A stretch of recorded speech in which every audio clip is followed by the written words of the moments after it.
The collision happened at 0612. I know the exact time because I was the one logging it. Junior Watch Officer, Kareth 3rd Citadel. Atmospheric altitude bracket 7. The slow-moving corridor above the Velshori Inland Sea, where the Citadels have drifted since before any record I have access to. The 9th Citadel came out of the low cloud bank at relative bearing 42, running dark on failed navigation lights, and struck our port ventral quarter at what the structural log later calculated as 63 kilometers per hour. At Citadel scale, that is enough. The breach opened across 4 residential tiers, 411 injured in the first assessment, 19 dead before the assessment was complete. The 3rd Citadel began losing altitude at a rate our buoyancy engines could compensate for, barely, at full output, which meant we could hold position, but we could not maneuver. And the breach was still open, and we had a medical bay rated for 40 patients. I started filing requests at 0619. The Velshori Sector Authority received the first one and responded in 11 minutes with a form acknowledgement and a reference number. The Kareth Civil Emergency Directorate received the one and responded in 22 minutes to inform me that atmospheric tier incidents fell under Sector Authority jurisdiction and I should refile with them. The Andral Hegemony's nearest aid station received the third one and responded that they did not operate in Velshori corridor airspace without a cross-jurisdiction permit, required a minimum of 72 hours to process.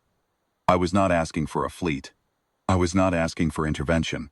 I was asking for one field medic and a trauma kit. By 0800, I had 11 reference numbers and 438 injured, because the count had kept climbing as search teams reached the lower tiers. At 08T47, something came through the cloud layer. I heard it before I saw it. A low harmonic that the Citadel's hull read as vibration before my ears read it as sound. Particular resonance of large displacement engines, running at careful, controlled output inside an atmosphere. Not the whine of a shuttle, something heavier.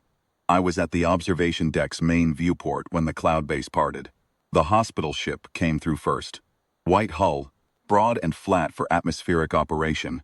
The double-ring medical marker on both flanks lit amber in the cloud haze.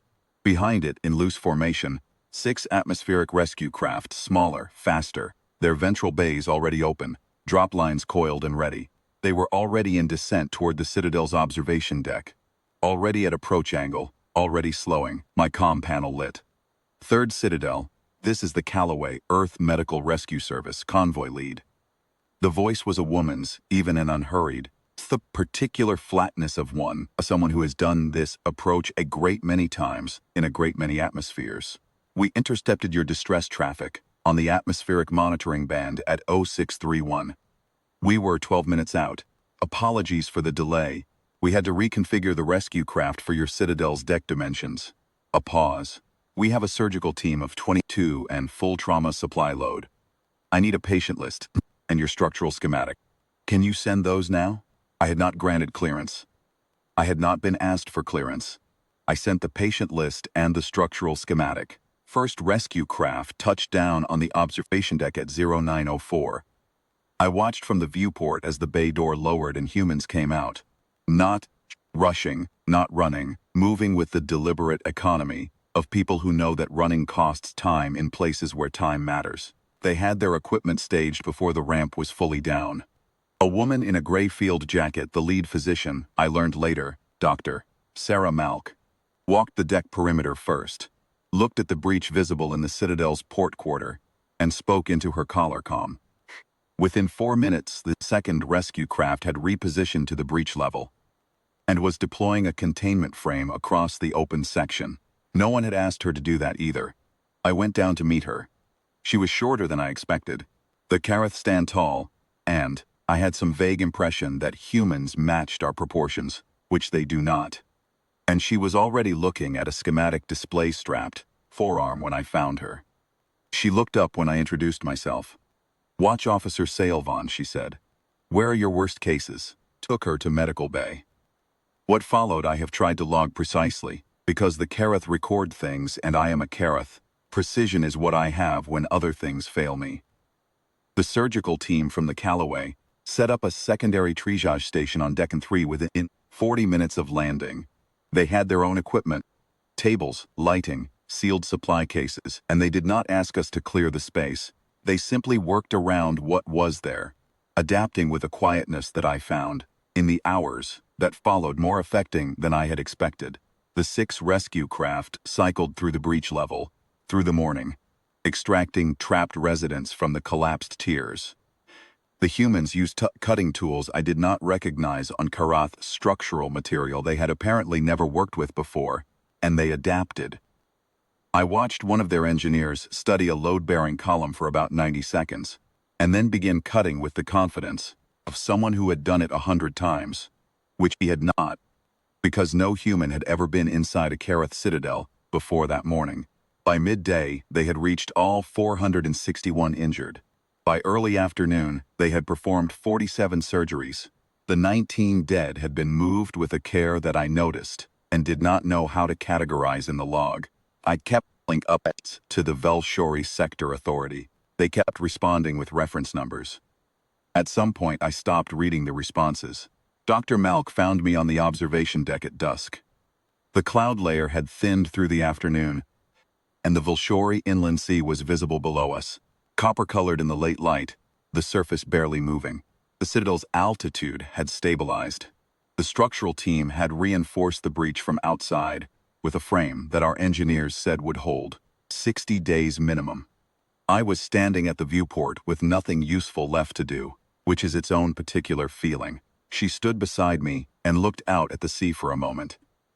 "We'll have the last critical cases stabilized by midnight," she said. Our 3 most serious patients. We'd like to transfer them to the Callaway for the next 72 hours. Better monitoring than we can run from the deck station." She paused. "With your authorization." "Granted," I said. "Thank you." She looked out at the sea again. "We're going to leave a 4-person team and a supply cache on the observation deck. Standing station. This corridor isn't covered by any Sector Authority's emergency response, and the atmospheric monitoring band picks up a lot of traffic from these citadels." Another pause. "If you have another incident, if any of the other citadels do, call on the same frequency we came in on. We'll hear it." I looked at her. "You're offering standing coverage," said, "for the whole corridor." "It's a gap," she said. "We cover gaps." She said it the way she said everything. Flat, practical, like it was simply the next item on the checklist. Then she went back inside to check on her team. I filed the full incident log at SO 200. The following morning, when the last of the critical transfers was complete, and the deck station was established and the Callaway had moved to holding position above the cloud layer where it would stay. The log has a classification field. Standard Karath incident logging requires you to classify the responding authority, sector aid, hegemony mutual assistance, private contractor, other. I sat with that field empty for a while. I had filed 11 requests to 9 different authorities and received 11 reference numbers and no medics. Something had intercepted my traffic on a monitoring frequency, reconfigured 6 rescue craft for a citadel deck it had never seen, and come through the cloud layer with 22 surgeons and a promise to stay. I typed other in the field. Then I deleted it and typed Earth, filed the log, and went to stand at the viewport. Until the sun came up over the inland sea, and the Callaway's hull caught the light above the clouds, white and quiet and still there.